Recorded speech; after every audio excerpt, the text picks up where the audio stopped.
biggest advantage. I feel like if Destroy goes down right now, it's very uncharacteristic of what we've seen Unicorn Cyber do throughout the rest of the night.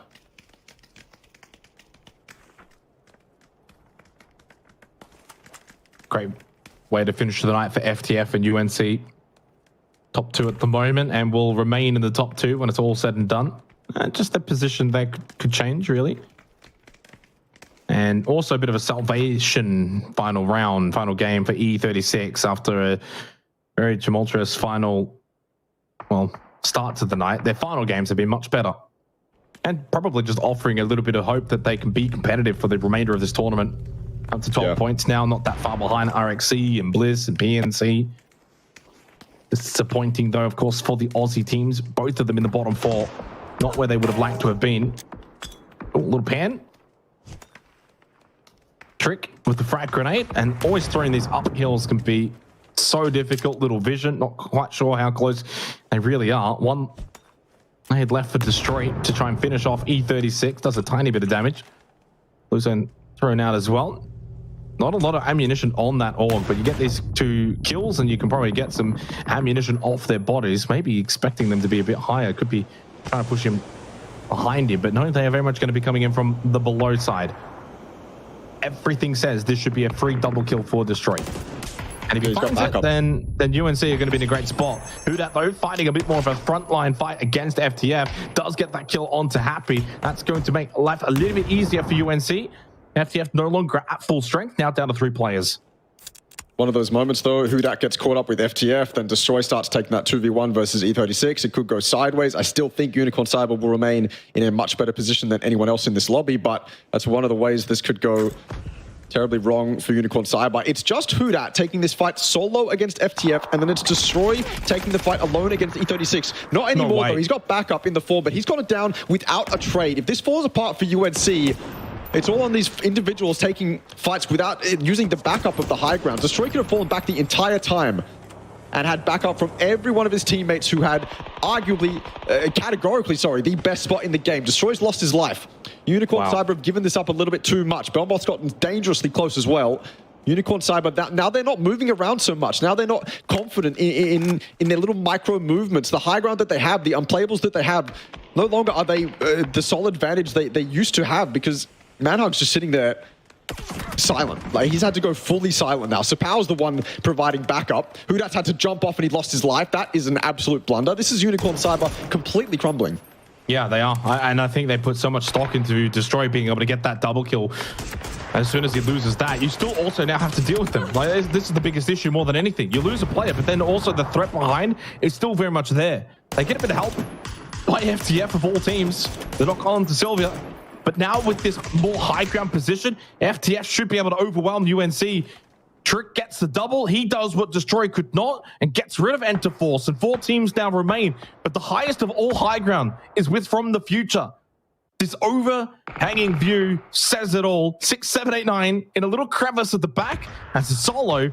But it's these 3 teams in front of us. They are the primary focus now. 3 up for FTF and UNC. But the high ground's too strong.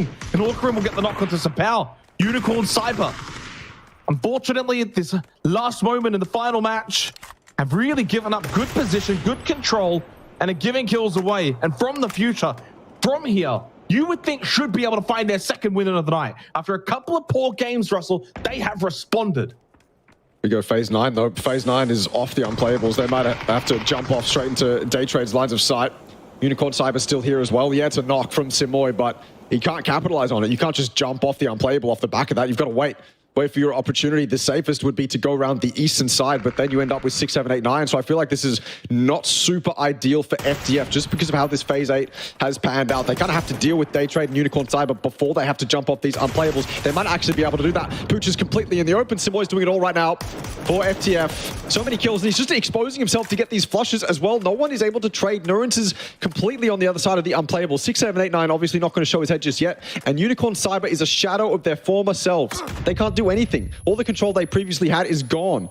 So this is the kind of freedom FTF have. If they're able to clean up Day Trade, able to clean up Unicorn Cyber, they've spotted 6, 7, 8, 9 now, so maybe this could actually be their game.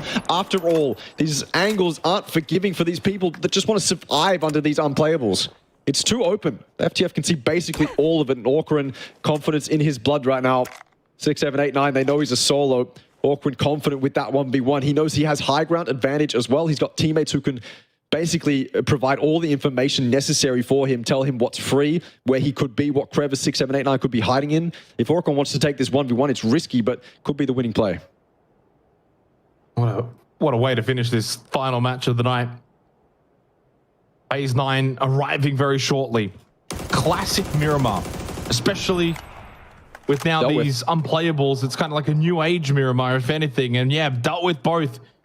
Belmoth gone, same with 6, 7, 8, 9. So the solo gone, but replaced by one more solo now in Nurans for day trade. FTF have got high ground, they've got numbers. They can even just play end zone if they really have got the supplies to finish this off. Walkerin has dropped. You can see the parachute bottom left. Not sure exactly where he's gone, but it looks like the backside. Very far back. Can clear out below and eventually start sweeping with the help from above from the future. Well and truly the best placed team to win this game. And boy, would it put them in, once again, that commanding position going into tomorrow, Russ. Going into the next 6 games. They are still holding such a strong hold on that top 4. But look how close Who Dat is to Nurans. That is insane how close these two are. And eventually, Who Dat will get that kill. Solo dealt with. Second place confirmed, at least for Unicorn Cyber. They want more than second, though. And not impossible to think that UNC could still win from here. Any kind of overpeak, misstep, or mistake, and they could still win this game for Unicorn Cyber. Who Dat's got no vest. Looks like that high ground's too much, though. Trick's got him manhung. I thought he would have a little bit more impact, but absolutely not. Who Dat now last one alive, and it's a quick flick up.